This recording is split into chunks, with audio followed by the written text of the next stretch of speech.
অসঙ্গতি দেখা যাচ্ছে। এই জন্য আমাদের যে মনিটরিং টিম সেটি ভিজিল্যান্স থাকবে সারা বছর ধরে, সারা মাস ধরে, রমজানকে কেন্দ্র করে সারা মাস আমরা এই গুরুত্বপূর্ণ বাজারগুলোতে আমরা মনিটরিং করবো, যাতে করে এই অসঙ্গতি যেন না করতে পারে তারা।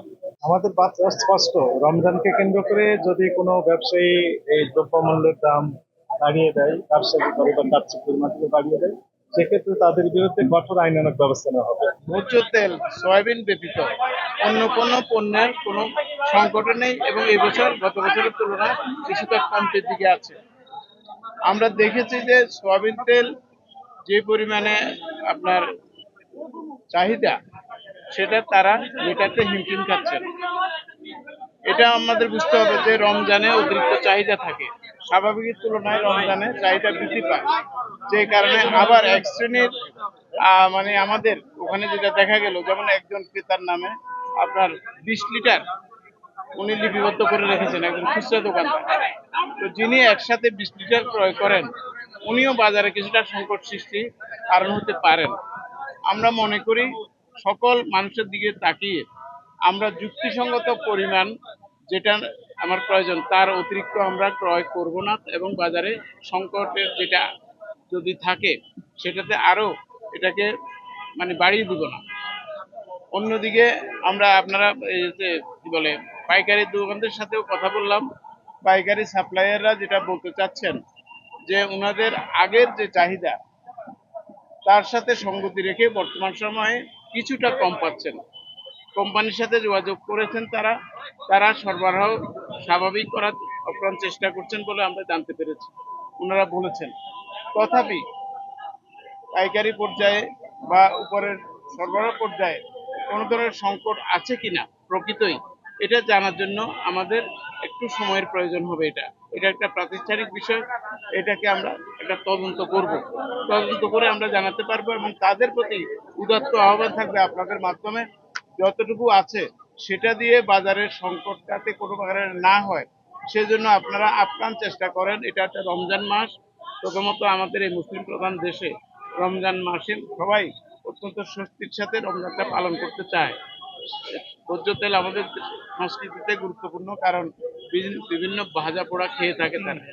সুতরাং সয়াবিন তেলের পর্যাপ্ত সরবরাহ হলে মানুষ একটু স্বস্তিতে থাকবে। হ্যাঁ, সেটা আমরা সবাই মিলে এটা মানুষের স্বস্তিতে রাখার চেষ্টা করি। এটা সবার প্রতি উদাত্ত আহ্বান থাকবে। আর টেকনিক্যাল কোনো যদি ইয়ে হয়, প্রবলেম হয়, আমরা সরকারের দিকে বলি, সরকারের বিভিন্ন সংগঠনকে, কোথাও যদি এরকম দেখা যায় যে টেকনিক্যাল কারণে সয়াবিন তেল অতি দ্রুত সরবরাহ করা সম্ভব, সেই টেকনিক্যাল কারণটা অতি দ্রুত সলিউশন করে বাজারটাকে ঠিক রাখার ক্ষেত্রে তারাও ভূমিকা রাখবে। এই হলো আমার কথা।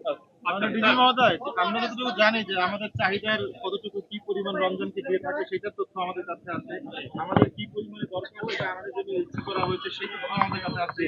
কি পরিমাণ তেল, সয়াবিন তেল আমাদের বন্দরে এসেছে, নোঙর করেছে সেই তথ্য আমাদের কাছে আছে, এবং সেটা এখন না, বিগত 3 থেকে 4 মাস আগে থেকে আমাদের কাছে আছে। তারপরও এই বাজারে যে সংকটটি দেখা দিয়েছে, এর জন্য আসলে কি সমস্যাটাকে আপনারা দায়ী করছেন, এবং যারা এই যে 5 থেকে 6টি কোম্পানির বিরুদ্ধে প্রতি বছরই কিন্তু আমরা অভিযোগ পাই, এবং এই ভোক্তাধিকার বারবারই বলে থাকে আমরা তদন্ত করে ব্যবস্থা নিই। এবার আসলে আপনি কি ধরনের ব্যবস্থা নেবেন? এভাবে ব্যবস্থা নিতেই থাকবেন নাকি ভোক্তা সাধারণকে এইভাবে কষ্ট দিতেই থাকবেন? দ্বিতীয় প্রশ্নের বিষয়ে আমি বলবো না, এটা আপনারা সিদ্ধান্ত নেবেন।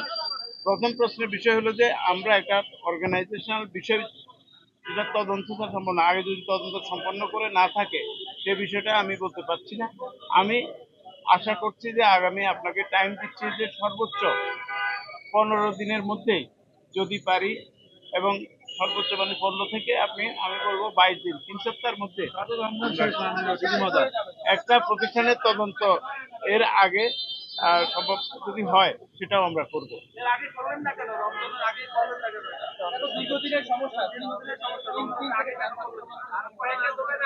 যেটা হয় নাই এ বিষয়ে আমার কোনো মন্তব্য নেই, আমরা তদন্ত এখন করব। 26 তারিখে আপনি বলছেন, কোম্পানিগুলো বলছে 26 তারিখের পর থেকে তেলের কোনো সংকট থাকবে না, এবং আপনাকে হ্যাঁ বলছে, আপনাকে ওয়াদা করে দিয়ে মিটিং এ আপনি এখন তো দেখলেন তেলের সংকট, তাহলে এই কোম্পানিগুলোর বিরুদ্ধে এখন কি অ্যাকশন নেবেন আপনি? আচ্ছা, প্রথম কথা হলো যে ওয়াদা যেটা তারা দিয়েছেন আমরা শুনেছি, আপনারা শুনেছেন। এখন ওয়াদা যদি কেউ দিয়ে পালন না করে তাদেরকে আপনারা কি বলেন? আপনাদের হাতে আইনানুগ ব্যবস্থা নাই কোনো আছে? সেটা তো আছেই।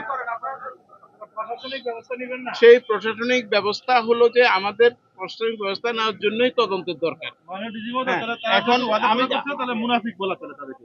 এটাই আপনারা যা বলেন এ বিষয়ে আমার কোনো মন্তব্য নেই। তাহলে আপনার মন্তব্যটা জানতে চাই, তাহলে আপনি কি বলে আখ্যা দিতে চান? আপনারা যা বলেন ওয়াদা ভঙ্গ করে থাকলে আপনারা যা বলছেন এর বিপরীতে আমার কাছে কোনো বলার মতো কোনো শব্দ নেই। আমরা তো বললাম যে আজকেই আমরা তদন্ত কমিটি করব। পরবর্তীতে তদন্তে একটা বিষয় আছে, সেটা হলো আমাদের বন্দরের তথ্য নিতে হবে, চট্টগ্রাম পোর্টে।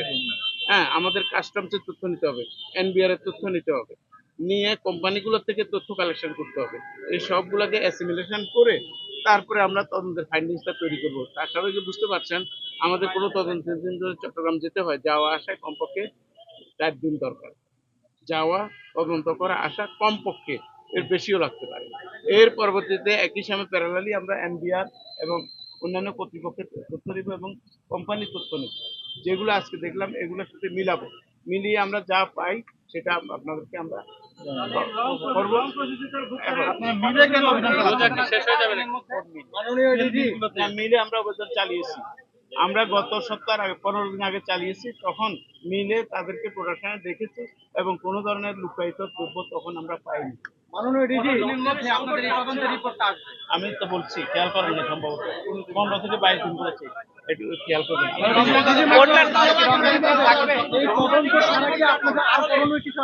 করতেছি তো regular। এই যে আজকে গেলাম, এটাও একটা করণীয় বলি না। এখন না, ভোক্তাদের মানে একটা যখন প্রতিষ্ঠানের বিরুদ্ধে তদন্তভুক্ত হয় আর ব্যক্তির বিরুদ্ধে তদন্ত, এটা পার্থক্য আছে। এই আপনাকে যদি আমি দায়িত্ব দেই, আপনাকে দায়িত্ব দেই, মনে করেন না, ওনার কথার উত্তর দেই, উনাকে যদি একটা প্রতিষ্ঠানের বিরুদ্ধে দায়িত্ব দেই, আপনারা এর থেকে কোন সময় পারলে তো আমার ভালো কথা। আপনি যদি এই তদন্তটা আপনারা বছর করছেন, ওই উত্তরটা দিয়েছি আমি। এই উত্তরটা অন্য কথা, ভোক্তারা তেল পাবে না আমরা বলি নাই। আমরা বলছি যে ক্রাইসিসটা হয়েছে এই বিষয়ে তদন্ত করব, আর যে তেলগুলো এখন আসে সাপ্লাই লাইনে এগুলো অবশ্যই পাবে না। বাজেটে নিয়ন্ত্রণ আসছে না, এটা কি ভোক্তা অধিদপ্তরের দুর্বলতা কি মনে হচ্ছে? দুর্বলতা কিনা এই যে বাজেট কিন্তু আনতে পারছেন না? তেলের যে বাজেটটা না না, বাজার যেই আপনি দেখছেন, বাজার বলতে বৃহৎ বাজার, বাজারে 100টা পণ্য আছে।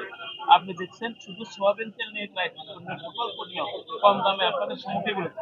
তাহলে বাজার নিয়ন্ত্রণে যায় বলতে যেটা জানলে বুঝেন, মানে বাজার নিয়ন্ত্রণে আছে সেটা আপনার স্পষ্ট মেসেজ নাকি? বাজার অস্থিরতা, লেবু এখন লেবুর দাম 80 টাকা, এগুলো আসলে কেন? এই যে অন্যান্য পণ্য যেগুলো আজকে তো আজকে তো পহেলা রমজান শুরু হয়ে গেছে। হ্যাঁ। আপনি আপনার থেকে এত মানুষ একটা শেষ প্রশ্ন করেন, আমি শেষ বলি, প্রশ্ন। এই যে আজকে মনে করেন আপনারা যেভাবে মাঠে নামছেন, জি। আজকে থেকে আপনি কতদিন, 15 দিনের ভিতরে, 15 দিন পরে তো স্যার মানুষজন অনেক সময় অনেকে 15 দিন ভাই আমাদের প্রশ্নের উত্তর দেন। ভাই আমাদের আপনি শুনেন, হ্যাঁ আপনি শুনেন। টেলিভিশনে করেন। এখনো কিন্তু সবজির বাজারে লেবু, বেগুন এই সমস্ত জিনিসের দাম বাড়া। একটা জিনিস আমরা মাথায় রাখি, এবার শুনছি, সেটা হলো যে সবজিটা একটা মৌসুমী পণ্য। 12 মাসে সবজি ফলে না। 12 মাসে যেহেতু ফলে না, সবজি একটা অফ সিজন আছে, পিক সিজন আছে এবং একটা মিন সিজন আছে। এই মুহূর্তে আমরা যতটুকু দেখেছি এটা হলো যে ফেব্রুয়ারি মাস, এই গ্রীষ্মে লিমিটেড সবজি পাওয়া যায়। যেহেতু চাহিদার তুলনায় সরবরাহ কম, এটা বাজার নিয়ন্ত্রণে বাস্তবতা একটা কাজ করে। কোনো অভাব নেই, সরবরাহে কোনো ঘাটতি নেই, সব জায়গায় সরবরাহে কোনো ধরনের, আপনি কোনো বাজারে গেলে অন্য বাজারে এরকম নেই। না, এটা আমিও বলছি না। দাম আমরা নিয়ন্ত্রণ করতে পারি। হ্যাঁ, পণ্যের দাম আচ্ছা একটু কাইন্ডলি আপনার টমেটোর কেজি কত এখন? 40 টাকা, 20 টাকা, আর 20 এবং 40 এর মাঝে 30 বলি। টমেটো পিক সিজনে যখন আমরা বলি তখন কততে খাই আমরা? 120-40 যায়। তাহলে টমেটোর দাম ঠিক আছে। আলুর দাম, ফুলকপির দাম কত এখন? একটা পিস আমি আজকের কথা জিজ্ঞেস করি। বেগুন 50 টাকা ছিল, 5 দিন পরে এমন কি সরবরাহ ঘাটতি হলো যে এখন এটা পাইকারি এটা আমি এই উত্তরটা দিতে পারবো না। এটা দিতে পারবো, আমি যেটা বলছি এই যে ফুলকপি কত পিস এখন? আমি বলি এখন কত? আমি আমি আমি রমজান পড়লো বলি নাই। পণ্যের দাম যেভাবে আপনারা বলছেন, কিছু পণ্য এরপরে অ্যাভেলেবেল আছে, যেটা বলছেন অ্যাভেলেবেল আছে। রমজানের আচ্ছা anyway আমি বললাম যেটা যেগুলো আছে, যেগুলো সরবরাহ কম আছে, সেগুলোর যৌক্তিকভাবে কিছু দাম বাড়ে, এটা বাজারের নিয়ম। হ্যাঁ, এটাই হলো কথা। আর উনি যেটা বলছেন উনি হয়তো জানেন না, ফুলকপি দিয়ে মানুষ বড়া বানায়, ফুলকপি দিয়ে মানুষ কি বলে এটা ইফতারের পাকুড়া বানায় ইত্যাদি বানায়। ফলে উনি যেটা বলছেন এটার সাথে একমত নই। সবাইকে ধন্যবাদ।